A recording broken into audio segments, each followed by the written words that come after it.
Hey there, welcome to my channel, The Greatest Experiment of All. I'm super excited to kickstart my new mini-series called Someone's in the Kitchen with the Mad Scientist. Over the next few months, I'll be doing different videos of me trying new recipes or trying recipes for the first time that I inherited in my family's cookbook. But to get you kickstarted today, I wanted to make yogurt, and a little backstory as to why I wanted to make yogurt and why maybe I splurged a little bit for this video and for my life in general, because let's all be honest, I'm not going to stop making this yogurt after this video, but I usually take yogurt to work every day for lunch. I just really love it, and it's not really a health reason, it's just more of like I enjoy the flavors and I really like the textures, and you know, it's just something that I can kind of get away with. It's like, you know, a little healthy, but also, you know, sugary too. So basically, there's a woman in my lab, she's a postdoc and she's French, and so she brings this French style yogurt to work all the time. When I was in Food Lion, I saw this Oui yogurt by Yoplait, and it was called French style, and so I got it because it was on sale, and I absolutely loved it, you guys. It was really rich and thick and creamy, and oh my god, it was like heaven. I was like a little surprised because it looked a little too thick, and I really like, you know, light and airy yogurts usually, especially in the summer, but this was perfect. It wasn't too heavy on my stomach, and I loved it. And let me just tell you, I was so sad whenever they stopped having it on sale at Food Lion, and whenever I was complaining about it at lunch one day, the postdoc, she was like, hey, well, I actually make my own yogurt at home. I have this, it's called, what did she call it? Why am I guessing? I have it right here. It's called this Euro Cuisine Italian-inspired design, but it makes French yogurt, so whatever. I'll actually put a link in the description box below for you guys if you want to order it from Amazon, because I recently got it, and it came in the mail today, so we're gonna play with that. But yeah, so she told me about this and recommended it, and so I got it off of Amazon, and it was fairly cheap, and so I wanted to try it out with you guys today. But of course, it doesn't just make a similar Oui by Yoplait type of yogurt, so I had to look online for a good recipe, and I stumbled upon this blog written by Van called Food is a Four-Letter Word, and she is really great about including tons of recipes that anyone can try. So if you're a real foodie and you love cooking, I suggest you go check her out. Honestly, she didn't sponsor this. I just found it and I wanted to recommend it to you guys, and I'll put a link to her blog below for any of you who are interested. I'm going to do sort of an unpacking video with this and kind of go over what's included, and that'll be part of this video, as well as me trying out my new recipe and then trying out the yogurt. So it's going to be one really long video, so stick around if you're interested, and without further ado, let's get to it. Alright, so here I'm starting to unbox the wrapping that Amazon sent the package in. Nothing too fancy, just using my scissors here. I get plenty of practice with this in the lab. We get a lot of boxes in with our reagents, so I'm awesome at it. And then here's the manufacturer's box. I actually struggle with boxes like this, and you can see here that I actually rip it. So first out come the instructions, and I set those aside here in this video, but you read them thoroughly later. And then here you can see the lid coming out. It's a very light plastic.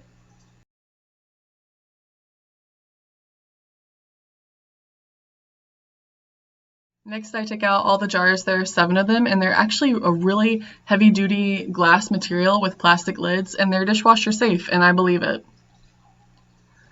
Finally, out comes the base. It's lighter than I expected, so don't drop it when you're unpackaging it.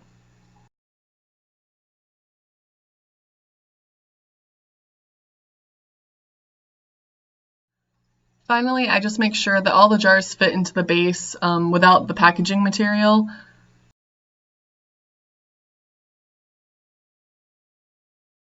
And then last but not least, I put on the lid. It does not snap on or anything, you just set it on the base and you're good to go. Hey guys, welcome to my kitchen. We're going to start making the yogurt in just a little bit. I went ahead and washed off all the jars and their lids and the top part of the yogurt maker, and I gave the base a home here right on my counter. I wiped that down though before we're going to use it, just to make sure everything's clean and, you know, no little residues are left on it. I'm going to start to get everything set up, and then we'll get started, so let's go. Here I'm just prepping the saucepan on my stovetop. And I'm showing you my cheap measuring cup because, you know, college student. You guys, I'm messing with you. Do not grab the flour. No, no. You're going to want to grab granulated sugar. And you're going to need 1/3 cup here. Next, you're going to want to grab your whole milk. And you're going to need 4 3/4 cups.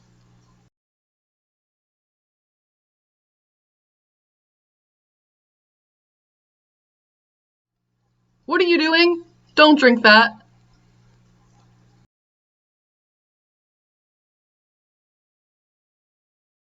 Uh-oh, I ran out of milk. But it's a good thing your homegirl always keeps 2 gallons of milk in her fridge at all times.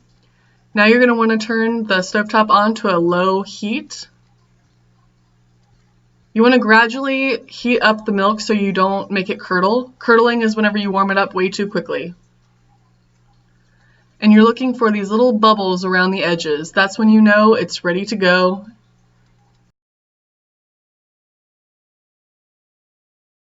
I just burned myself there. Alright, so I now removed it off of the stovetop. And I'm going to cool it in a nice water bath. Here I'm removing the film off the top. It can actually make your yogurt stringy if you leave it, and so that's what I'm doing here.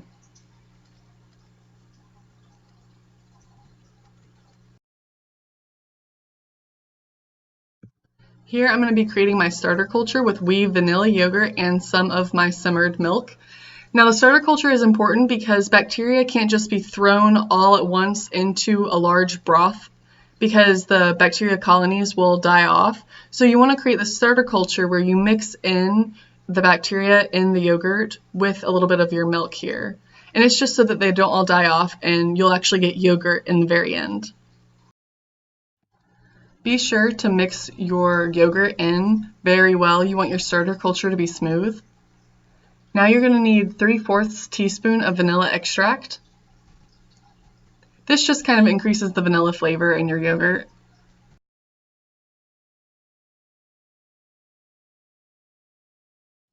Here I'm just mixing in the vanilla, and I'll be adding in the rest of the milk that I simmered earlier. Please excuse my arm, I didn't realize it was in the way. So here I'm going to show you what to avoid. Do not scrape the bottom of your pan because that will actually make your yogurt clumpy if you knock off that little conglomeration on the bottom.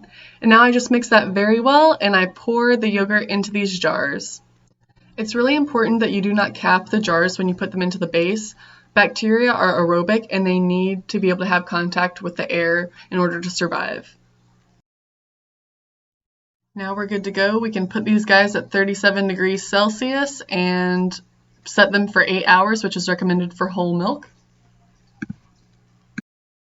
I obviously didn't plan this well. This is me at 2 a.m. showing you my yogurt. I assume here it's done because it's not all runny and stuff, and so I just pop it in the fridge and they'll sit overnight until the morning. This is really important. When you remove the lid from the incubator, do not let the condensation run into the jars. It'll create a mess. Good morning! Great to see y'all again. Okay, I'm glad you've stuck around long enough to see this part. This is where I'm going to taste test my yogurt. So last night when my alarm went off for the 8-hour time point, I had to turn off the basically incubator is what the maker is, and I had to cap the yogurts and put them in the fridge. And so now they have been in the fridge for long enough that it's safe to try them. I'm going to show you, so here's the yogurt.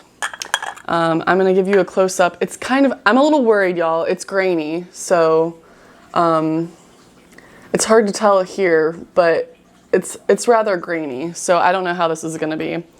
I'm going to try it plain, okay? I'm really nervous. Okay. Oh, that's grainy. Oh, no. Oh, okay.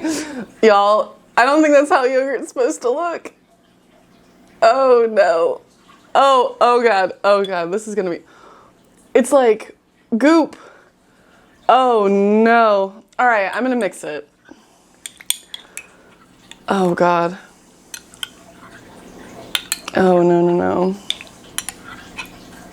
This is not what We by Yoplait looks like. So I'm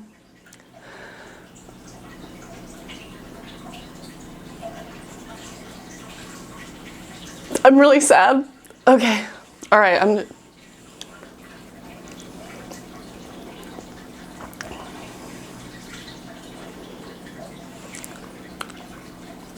Okay. So it needed more time to set. So that means that it needed more time in the incubator, maybe more than 8 hours, probably about 10. But it tastes just like the vanilla Oui yogurt. So I'd say that that is a great success. I know now that I just need to go for more than 8 hours. This is done. I'm not gonna eat that. It's a little gross, but anyways, I hope that y'all will try this yogurt maker, or you know, maybe splurge with some friends and do it all together. And I know that the postdoc in the lab and I are gonna have yogurt offs, basically, where, you know, she makes a type of yogurt and I do too, and then we're gonna exchange and have the lab decide, hey, which is better. And let's just say I definitely need more time to perfect that. All right, anyways, thank you so much for watching, and I'll see you next time on Someone's in the Kitchen with the Mad Scientist. Bye.